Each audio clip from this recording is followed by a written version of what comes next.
Well, we have seen some images of that actually happening now. We know that the Taliban can use the U.S. military equipment that they seized. Joining us to discuss is retired Lieutenant Colonel for the U.S. Army, Sergeant Sangari. Thank you very much for joining us, Colonel. We just saw images today, video of what is being described as a parade of the Taliban using the U.S. military equipment, tanks and other things happening through the streets. So obviously, not all of it was demilitarized. Well, even if it was, you're talking about the Haqqani network. There's a Haqqani network that runs opium all the way from Afghanistan into Italy, down to South America, through Africa, if need be, into Kansas, where our young men and women are using it and overdosing and dying. These individuals know how the black market works. A lot of these parts that you're talking about sit on the black markets. As of just 6 days ago, when I was asked before, I told them that they're taking a look at purchasing pilots on the black market. You always have parts, you have pilots, you have mechanics who want to earn a living, and you have the Taliban who has billions of dollars in their coffers. Guess what? All that stuff will come up and be functioning. It's a matter of where is it going to be used.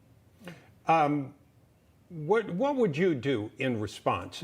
Because some have suggested, we know where it is, we have drones, let's go get them, take them out. Like when we see that parade, I don't want to use the wrong terminology. I don't know what kinds of vehicles those were that we went through, and I don't want to get it wrong for our military folks that are watching.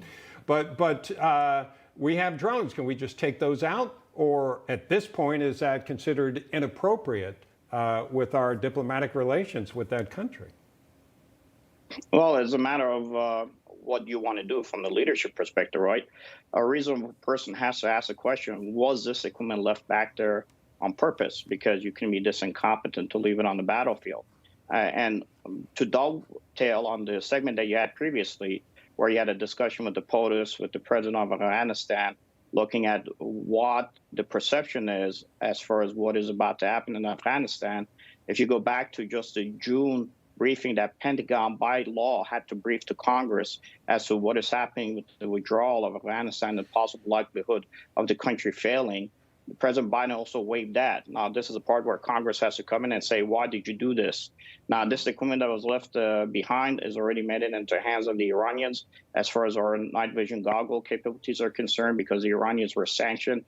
They couldn't get this multi-tech. The Chinese have already looked at it. They don't need it, because they steal our technology anyway through even our American companies, to include, as an example, through TSMC in Taiwan, where it was tied that they stole our F-35 technology. Now it is a matter of how they're going to use it.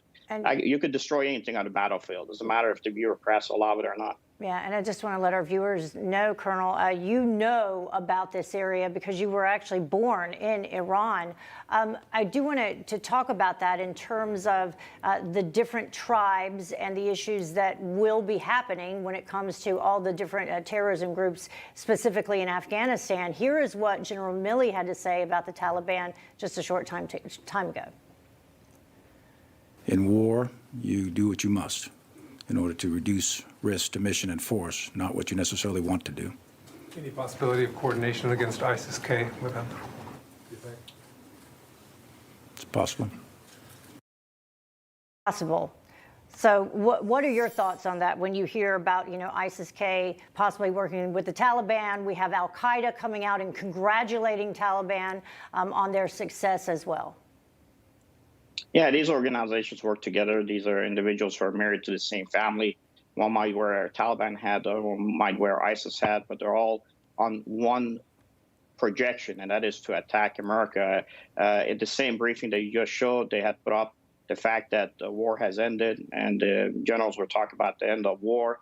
I'll paraphrase Clausewitz, who said that, you can always start a war, but the enemy has a say as to when it ends. And this war has not ended. These individuals are radicals. They're all Salafists. They work together. The best case scenario for America is that there's not a civil war inside of Afghanistan, but Afghanistan implodes. If that does not happen, the Shanghai Cooperation Organization in China have already gotten their access to the Bagram airfield. They have moved their force structures to brief the Taliban, and also at the same time, if need be, work with the ISIS force structures. depending, as long as mainland China is not affected, we have just conceded that area to the worst possible enemies you could have on the battlefield. Yeah. And China came out today as well and said that they would provide material support to Afghanistan so they could rebuild. Lieutenant Colonel Sargis Sangari, thank you very much for joining us. Anytime. Right.